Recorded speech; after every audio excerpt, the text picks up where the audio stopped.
જય શ્રી કૃષ્ણ વૈષ્ણવો. શ્રી ગુસાઈજી ચરિત્રના આજના સત્સંગમાં આપ સહુનું સ્વાગત છે. શ્રી ગુસાઈજીએ આપણને શીખવ્યું કે વૈષ્ણવી જીવનનો સાચો આનંદ પોતાના કલ્યાણ માટેના કાર્યો કરવામાં નથી, પરંતુ દીનતા અને પ્રેમથી શ્રી હરિ ગુરુ વૈષ્ણવોની સેવા કરવામાં છે. આજના સત્સંગમાં આપણે શ્રી ગુસાઈજીના 252 વૈષ્ણવો પૈકીના કૃષ્ણ ભટ્ટના પ્રસંગો માણીશું. કેવી રીતે શ્રી ગુસાઈજીએ કૃષ્ણ ભટ્ટ પર કૃપા કરી તે જાણીશું. તો આ પૂરો વિડીયો આપ અંત સુધી સાંભળજો અને કમેન્ટ બોક્સમાં સહુ વૈષ્ણવોને જય શ્રી કૃષ્ણ જરૂર લખી મોકલજો. તો ચાલો આજના આ દિવ્ય સત્સંગની શરૂઆત કરીએ. શ્રી વલ્લભાધીશ કી જય. ક્ષિપ્રા નદીના કિનારે ઉજ્જૈન શહેર વસેલું છે. ત્યાં શ્રી મહાપ્રભુજીના કૃપાપાત્ર સેવક રહે. પદ્મા રાવળ એમનું નામ. એમના પુત્ર કૃષ્ણ ભટ્ટ શ્રી ગુસાઈજીના સેવક. શ્રી ગુસાઈજી ઉજ્જૈન પધાર્યા ત્યારે કૃષ્ણ ભટ્ટે બ્રહ્મ સંબંધ લીધેલું. શ્રી ગુસાઈજીએ આજ્ઞા કરી, કૃષ્ણ ભટ્ટ, હવે તમે ભગવત સેવા કરો. કૃષ્ણ ભટ્ટ કહે, મહારાજ, શાસ્ત્રોનો ઘણો અભ્યાસ કરવાથી મારું મન મહાત્મ્ય અને જ્ઞાનમાં ડૂબેલું છે. ભક્તિ હૃદયનો વિષય છે. હૃદયમાં ભક્તિનું બીજ અંકુરિત થાય એવી કંઈક કૃપા આપ કરો તો ભગવત સેવા બની આવે. શ્રી ગુસાઈજી મૌન રહ્યા. બીજા દિવસે કૃષ્ણ ભટ્ટને સાથે લઈ ક્ષિપ્રા નદીમાં સ્નાન કરવા આપ પધાર્યા.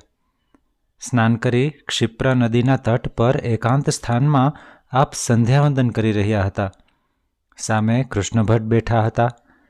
સંધ્યાવંદન કરીને સંધ્યાવંદનની તાસકમાં નદીના કિનારાની થોડીક રેતી લઈ સંધ્યાવંદનના જળથી ભીંજવી તેમાંથી આપે શ્રી બાલકૃષ્ણ લાલજીનું સ્વરૂપ સિદ્ધ કર્યું.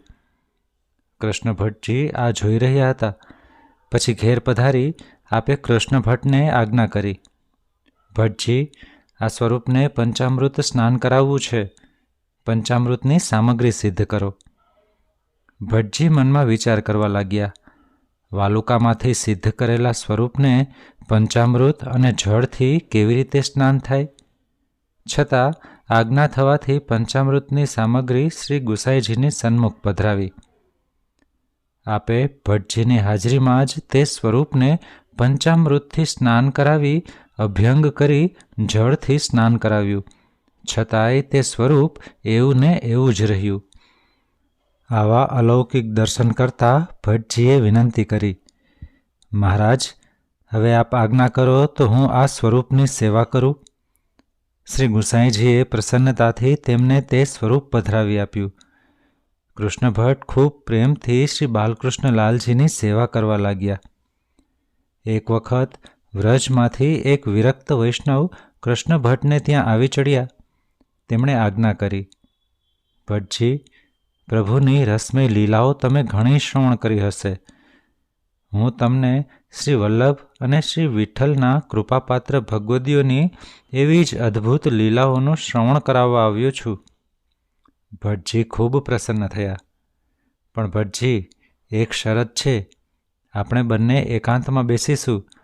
જ્યાં સુધી દેહના ધર્મો બાધા ન કરે ત્યાં સુધી આપણે ભગવત વાર્તા સિવાય બીજી કોઈ પ્રવૃત્તિમાં મનને લઈ જઈશું નહીં. ભટ્ટજીએ સંમતિ આપી. બંને વૈષ્ણવ એક એકાંત ઓરડામાં ભગવત વાર્તા કરવા બેઠા છે. વિરક્ત વૈષ્ણવના મુખમાંથી ભગવદીઓના રસાત્મક ચરિત્રોનો પ્રવાહ વહી રહ્યો છે. કૃષ્ણ ભટ્ટ એક ચિત્તે ભગવદીઓની એ લીલાઓનું રસપાન કરી રહ્યા છે. વિરક્ત વૈષ્ણવે કહ્યું, શ્રી વિઠ્ઠલનું સામર્થ્ય તેમના ભગવદીઓમાં હાલ પ્રગટ થયું છે. શ્રી વિઠ્ઠલ સમાન અત્યારે ભૂતલ પર બીજું કોઈ નથી. એ સાક્ષાત નંદનંદન છે, સાક્ષાત પરમાનંદ છે. ગુજરાતવાળા 9 વર્ષના ગોપાલદાસભાઈને ચરવિત તાંબુલ આપી તેમના હૃદયમાં બિરાજી શ્રી વિઠ્ઠલે તેમના મુખે શ્રી વલ્લભાખ્યાનનું ગાન કરાવ્યું. એવા શ્રી વિઠ્ઠલેશ મુકમ કરોતી વાચાલમ છે. આન્યોરના એક વ્રજવાસીના ભોળા દીકરાને ઠાકોરજી પધરાવી સેવા કરવાનું મન થયું. એક દિવસ તેણે શ્રી વિઠ્ઠલેશ પ્રભુને પૂછ્યું, મહારાજ, મેરે ઠાકુર કો નામ કહા હૈ? તેની ભોળા ભાવની હરકતોથી તેને સહેજ પાછા ખસવાની આજ્ઞા કરતા આપે આજ્ઞા કરી, પરે એટલે પાછા જા. એ ભોળા વ્રજવાસીએ માની લીધું કે મારા ઠાકોરજીનું નામ પરે છે. શ્રીનાથજી પરે સ્વરૂપે એ વ્રજવાસી સાથે ખેલતા અને ભોજન કરતા. શ્રીનાથજીના અધિકારીની આજ્ઞાથી ભેટ લેવા એ વ્રજવાસી યુવાનને સુરત જવાનું થયું. જેણે આન્યોરની હદ છોડી નથી તેને માટે સુરત જવું સહેલું નહોતું. છતાં શ્રી ગુસાઈજીની કૃપાથી પરે સાથે પધારતા એ વ્રજવાસી યુવાન રાત્રે અપ્સરા કુંડે સૂઈ ગયો અને સવારે તાપી નદીના કિનારે જાગ્યો. શ્રી ગુસાઈજીની જ આ કૃપા. આમ આપ પંગુમ લંઘય તે ગિરિમ પણ છે. અડિંગમાં ધર્મદાસ નામનો એક વ્રજવાસી, નેત્રનું તેજ ચાલ્યું ગયું. શ્રી ગુસાઈજીની એના ઉપર કૃપા થઈ. એના નેત્રનું તેજ પાછું આવ્યું. આમ ઊંડા અંધારેથી પરમ પ્રકાશે લઈ જવાનું શ્રી ગુસાઈજીમાં સામર્થ્ય છે. એક વૈષ્ણવને કોઢ થયો હતો. શ્રી ગુસાઈજીની કૃપાથી એનો કોઢ મટી ગયો. બ્રહ્મ સંબંધ લઈ ગુલાબદાસ નામનો એક વૈષ્ણવ સેવા સ્મરણ કર્યા વિના ગણિકાઓ સાથે રહી ભ્રષ્ટ જીવન ગાળવા લાગેલો. એના અંતિમ સમયે એક વૈષ્ણવને ગુલાબદાસ પાસે મોકલી પોતાનું સ્મરણ કરાવી શ્રી ગુસાઈજીએ તેનો પણ ઉદ્ધાર કર્યો હતો. આવા ભગવત્સલ ભગવાનનું જ સાક્ષાત સ્વરૂપ શ્રી વિઠ્ઠલેશ છે. ભાઈ, આપની વાત તદ્દન સાચી છે. આપ જેવા ભગવદીઓની કૃપાથી શ્રી ગુસાઈજીએ મારા ઉપર પણ કૃપા કરી છે. શ્રી ગુસાઈજીનું સામર્થ્ય અને એમનું સ્વરૂપ કોનાથી અજાણ્યું છે? સાચે જ તેઓ આનંદનો સાગર છે. કૃષ્ણ ભટ્ટે એ વિરક્ત વૈષ્ણવ પાસેથી આમ 3 દિવસ અને 3 રાત ભગવદીઓના ચરિત્રોનું એકાગ્ર ચિત્તે શ્રવણ કર્યું અને એ ચરિત્રોને હૃદયમાં આત્મસાત કર્યા. આવા ભગવદીઓને મનોમન રોજ યાદ કરતા કૃષ્ણ ભટ્ટજી ગાતા: રોમ રોમ શ્રી વિઠ્ઠલ રસ છલકે, અંગ અંગ આનંદ લહેરી ઉમગે, નૈનન में गिरिधर छलके. बड़भागिए सब भक्तजन उर आनंद सिंधु झकोरे, मुख मुसिकात श्री विठ्ठल सुमर सुमर दास बलिहारे. ગુજરાતથી વ્રજમાં જતા કેટલાક વૈષ્ણવોએ ઉજ્જૈનમાં કૃષ્ણ ભટ્ટજીને ત્યાં મુકામ કર્યો. રાત્રે સૌ ભગવત વાર્તા કરવા બેઠા. વૈષ્ણવો કૃષ્ણ ભટ્ટજીને વિનંતી કરે છે, ભટ્ટજી, અમે અહીં છીએ પણ અમારું મન વ્રજમાં છે, શ્રી ગુસાઈજીના ચરણમાં છે, માટે અમને એ વ્રજ અને એ વ્રજરાજની વાત કહો. કૃષ્ણ ભટ્ટ કહે, વૈષ્ણવો, વ્રજરાજના સેવકોની જે વાર્તાઓ મેં સાંભળી છે તેમાંથી થોડીક જ વાતો કહીશ. તે દ્વારા વ્રજ અને વ્રજરાજનું આપણને સ્મરણ થશે. ગોવર્ધનદાસ નામના એક વિરક્ત વૈષ્ણવ હતા. શ્રી ગિરિરાજજીની 9 કોશી પરિક્રમા રોજ નિયમપૂર્વક કરે. પરિક્રમા કરવાનો આગ્રહ ભારે. મનમાં તેનો અહંકાર પણ ખરો. અંતર્યામી શ્રી ગુસાઈજી એમના મનના અહંકારને જાણે, તેથી ગોવર્ધનદાસને ક્યારેય બોલાવે નહીં. એક દિવસ વહેલી સવારે અંધારામાં પરિક્રમા કરવા જતાં તેમનો પગ એક ખાડામાં પડ્યો. પગ મચકોડાયો. પરિક્રમા ન થઈ. તેમને વિચાર આવ્યો કે આજે પરિક્રમા ન થઈ તો લાવ આ તળેટીમાં પડેલા ખાડા પૂરી દઉં, બીજાને મારા જેવી તકલીફ ન થાય. દુખતા પગે તેમણે તળેટીનો માર્ગ સમતલ કર્યો. આ વાત શ્રી ગુસાઈજીએ જાણી. સાંજે તેઓ દંડવત પ્રણામ કરવા ગયા ત્યારે આપે ગોવર્ધનદાસને પ્રસન્નતાથી બોલાવ્યા અને આજ્ઞા કરી, ગોવર્ધનદાસ, આજે તું સાચો વૈષ્ણવ થયો. રોજ સકામ ભક્તિ કરતો હતો અને અહંકારમાં જીવતો હતો. આજે તે દીનતા અને પ્રેમથી સેવા કરી છે. તને ધન્ય છે. આમ આપે ગોવર્ધનદાસ દ્વારા આપણને સૌને શીખવ્યું કે વૈષ્ણવી જીવનનો સાચો આનંદ પોતાના કલ્યાણ માટેના કાર્યો કરવામાં અને અભિમાન રાખવામાં નથી. આનંદ તો દીનતા અને પ્રેમથી શ્રી હરિ, ગુરુ વૈષ્ણવો, ગાયો વગેરેની સૌની સેવા કરવામાં છે. આવો જ એક બીજો સુંદર પ્રસંગ છે. શ્રી ગુસાઈજીના બીજા એક સેવક માજી થયા. ગુજરાતમાં જ રહેતા. ઘરમાં રહી રાત દિવસ પ્રભુની સેવામાં આખું જીવન વિતાવ્યું. એક વખત તેઓ જલ ભરવા જતા હતા ત્યારે દેવોનું એક વિમાન ત્યાં જઈ રહેલા યજ્ઞના ધુમાડાથી નીચે ઉતરી આવ્યું. ઘણા પ્રયત્નો છતાં તે ઉપર ચડી શક્યું નહીં. જલ ભરીને આવતા માજીએ આ દ્રશ્ય જોયું. તેઓ વિમાનની નજીક ગયા અને વિમાન પર જલ છિરકતા જ વિમાન આકાશમાં ચાલ્યું. ભગવત સેવાનું આ સામર્થ્ય!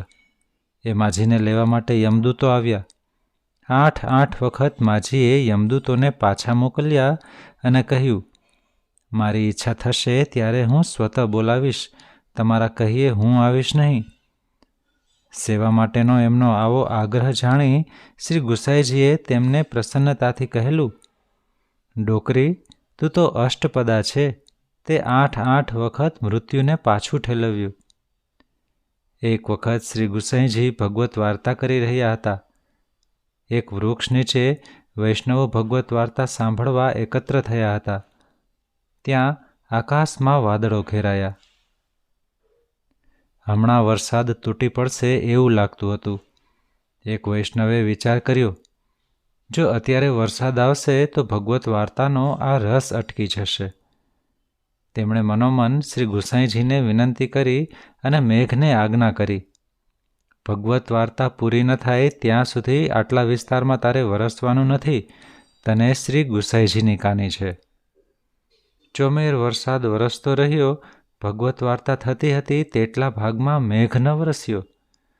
ભગવત વાર્તા પૂરી થતાં શ્રી ગુસાઈજીએ તે વૈષ્ણવને પૂછ્યું, તારું કહ્યું મેઘે માન્યું હોત તો?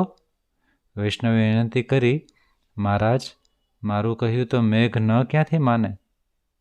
એણે તો આપની આજ્ઞાનું પાલન કર્યું છે. સારસ્વત કલ્પમાં વ્રજ ઉપર વૃષ્ટિ કરી ત્યારે આપે તેને નાકલીટી તણાવી હતી.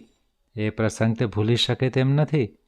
એનું બિચારાનું શું સામર્થ્ય છે કે આપની આજ્ઞાનું ઉલ્લંઘન કરે? ભટ્ટજી, આપે જે ભગવદીઓના ચરિત્રો કહ્યા એ પરથી એક જ વાત ફલિત થાય છે. આ બધું જ સામર્થ્ય આપણા ગુરુદેવ શ્રી ગુસાઈજીએ જ પોતાના ભક્તોમાં મૂક્યું છે. એ વિના આ બધું સંભવે જ નહીં. કેવા જીવો ક્યાંયથી શોધતા આપના શરણે આવી સદાકાળ ચરણમાં રહ્યા છે. જેમ કસ્તુરીની સુગંધથી લોભાઈને મૃગ ચારે બાજુ દોડે, તેમ શ્રી ગુસાઈજીના ચરણકમલના મકરંદથી લોભાયેલા આ સૌ જીવો આપની પાસે આવ્યા છે. વૈષ્ણવો, તમારી વાત બિલકુલ સાચી છે. જેમ શ્રી મહાપ્રભુજીએ 3 વખત ભારત પરિક્રમા કરી અને દૈવી જીવોનો ઉદ્ધાર કર્યો, તેમ શ્રી ગુસાઈજી પણ વારંવાર ભારતભરમાં પધાર્યા છે. આપ 6 વખત તો ગુજરાત પધાર્યા છે. ગુજરાત ઉપર આપને સૌથી વિશેષ પ્રીતિ હોય તેમ જણાય છે. દ્વારિકા યાત્રાના મિશે આપે ગુજરાતમાં ઘણું ભ્રમણ કર્યું છે. ગુજરાતમાં અગાઉ થઈ ગયેલા જૈન ધર્મી રાજા કુમારપાળના સમયમાં વિષ્ણુ સ્વામી મતના અનેક વૈષ્ણવો હતા. તે બધા મોટે ભાગે વૈશ્ય હતા, વેપારીઓ હતા. જૈન ધર્મને પ્રોત્સાહન આપવાની નીતિને લઈને કુમારપાળે એવા પગલાઓ ભર્યા જેને લઈને આ બધા વિષ્ણુ સ્વામી મતાનુયાયી વૈષ્ણવ પરિવારો તેમનું અસ્તિત્વ અને વ્યવસાય ટકાવી રાખવા વૈષ્ણવ ધર્મ છોડી જૈન બન્યા હતા. આવી 14 વણિક જ્ઞાતિઓએ ધર્મ પરિવર્તન કર્યું હતું.